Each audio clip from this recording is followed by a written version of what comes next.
अस्सलाम वालेकुम संगियो। पंजाब दी एक होर नज़म कि रावी वेद चनाब है सोहना, वसदा रहे पंजाब है सोहना।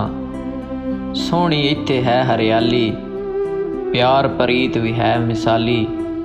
बुल्ले शाह जे पीर भी इत्थे, वारस शाह दी हीर भी इत्थे। दाता साहब पंजाब दी शान है, बहु सुल्तान भी इस दा माण है। शाह शम्मस दे हैन सहारे, रब दे इत्थे ढेर प्यारे। बरी इमाम दा प्यार भी इत्थे, नौशो जई सरकार भी इत्थे। इत्थे पीर फरीद दे डेरे, अल्लाह वाले पाउंदे फेरे। पानी पंज ने सांझे इत्थे, मिर्जे इत्थे रांझे इत्थे। मोती होर अनमुल्ले इत्थे, अहमद भगत ते दुल्ले इत्थे। रावी सतलज पंज नद प्यारे, वेत जना दे अजब नज़ारे। पिंड शहर सब खुशहाले, लगियां रौनकां हिण कमाले। चारे मौसम इत्थे वसन, खुशियां वंडन खिड़ खिड़ हसन।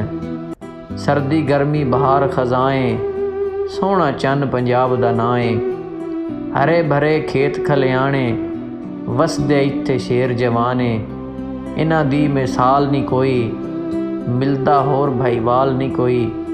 मिठे बोल पंजाबी दे हिण, सोहणे ढोल पंजाबी दे हिण। किस्से प्यार दे ढेर पंजाबी, होंदे बहु दलेर पंजाबी। इरसी दी गल वड ना जाना, माँ बोली नूं छड्ड ना जाना। लैंदा चढ़दा हिक पंजाबे, कदी ना समझना दो जनाबे। नाल पंजाब पंजाबी शाने, माँ बोली दी ये पहचाने। आखरी गल है अबर दी यारा, जान तू वध पंजाब प्यारा। रावी वेद चनाब है सोहना, वसदा रहे पंजाब है सोहना।